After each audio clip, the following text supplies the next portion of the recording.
The evidence is now here.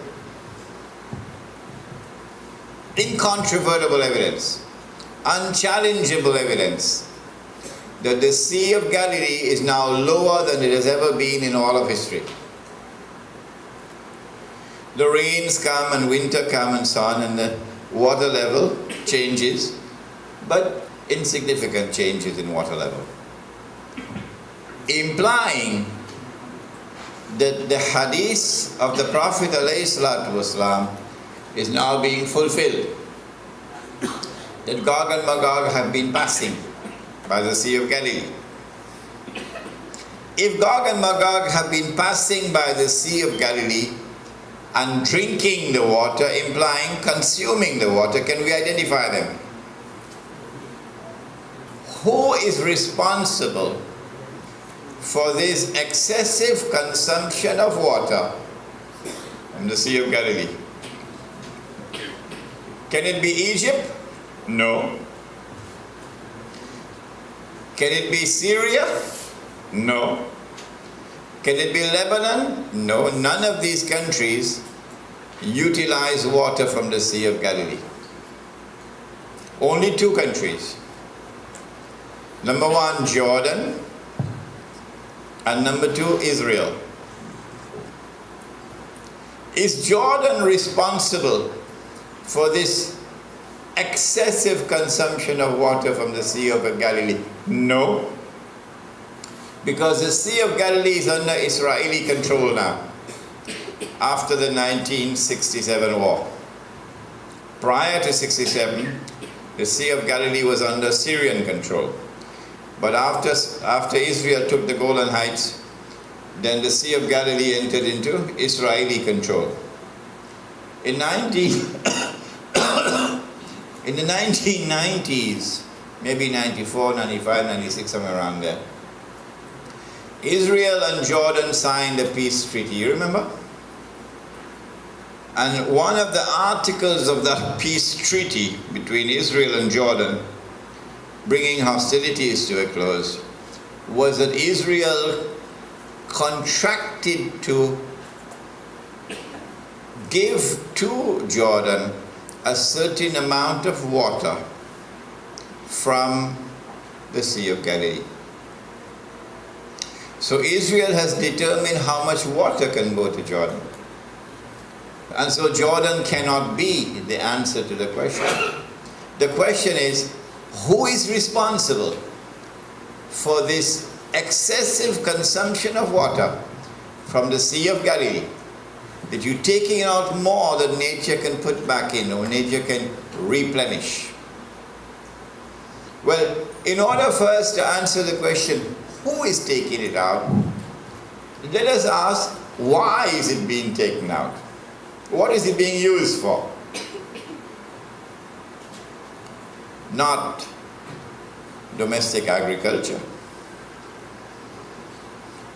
Agriculture is using the same amount of water. Well then, where's the water going? Domestic consumption has risen. The amount of people, the amount of water you now take to make your wudu, the amount of water you now take to make your ghusl, has risen dramatically. The amount of water you take to wash your hand, the amount of water you take to wash your clothes, all of this is rising dramatically, but this domestic consumption does not explain. Well then, where is the water going? So number one, the industrial economy and the scientific and technological industries attached to it. That's where the water is going. Modern industry is the thirstiest of all in history.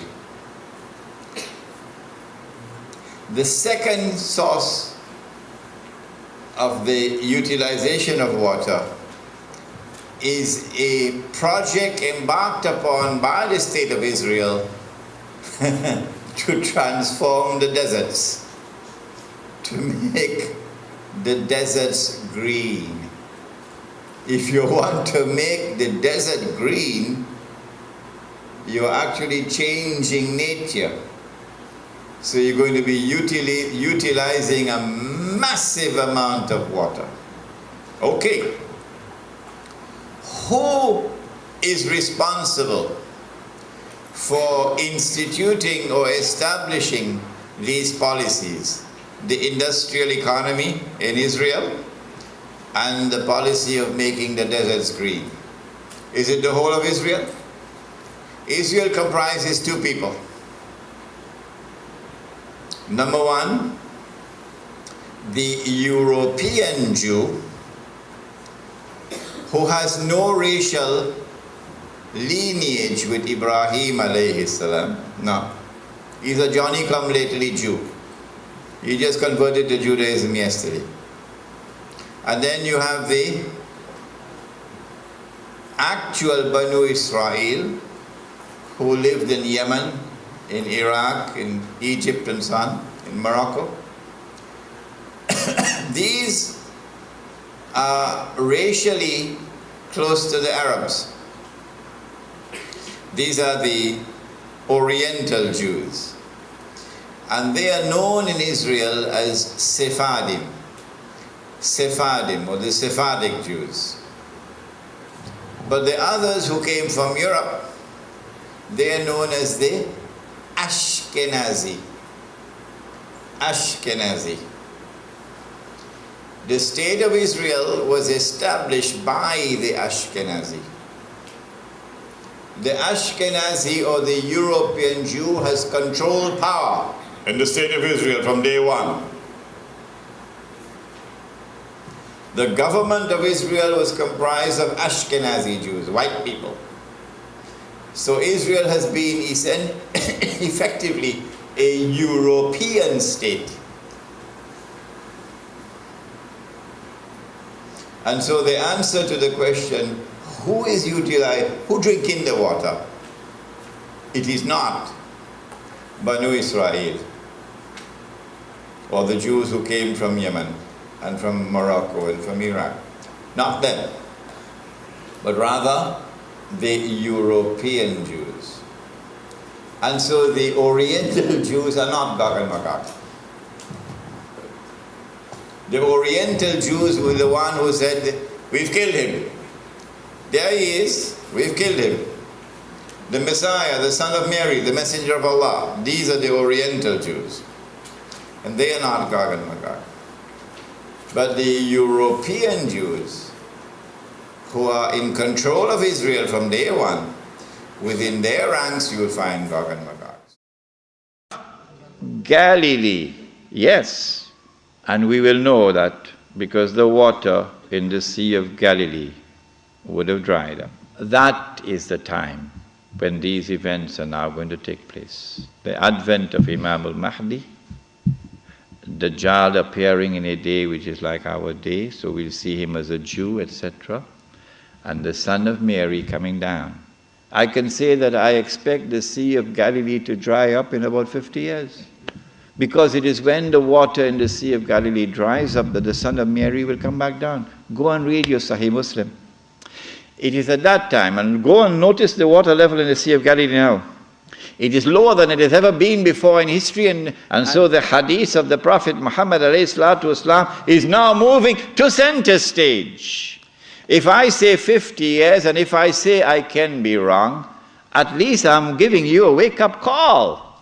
A wake-up call. That you're living in the age of the countdown. So don't be fighting each other over chicken feed. That's what you're doing. Okay, now this is a really upsetting story. The Sea of Galilee is at its lowest level in a century after a limited rainfall last February. Northern farmers even fear that they will have to stop watering huge swaths of cultivated land unless the government steps in. ILTV's Aaron Porras joins us with more details. Aaron? Thanks, Natasha. Yeah, the Kinneret, which is Israel's most important natural water source, only received 10% of its rainfall last month, rising by just 22 centimeters on average, as opposed to 60 centimeters in January. The head of the Upper Galilee Regional Council, Georgia Zeltz, warned Agriculture Minister Uri Ariel of the Jewish Home Party that without government assistance, farmers would be forced to stop watering thousands of the 150,000 dunams, or the 37,000 acres, currently under cultivation for fruits and vegetables, and will lose tens of millions of shekels in produce. The rest of Israel has been spared from the drought thanks to 5 seawater desalination plants built along the Mediterranean coast that pump water through the system of pipes throughout the country. 3/4 of the drinking water consumed by Israeli households comes from those desalination plants. The Sea of Galilee covers roughly 160 square kilometers and is located 200 meters or 656 feet below sea level. It's also an important site for Christian pilgrimages, as it's believed to be the lake where a number of Jesus' miracles occurred, including when he's thought to have walked on water.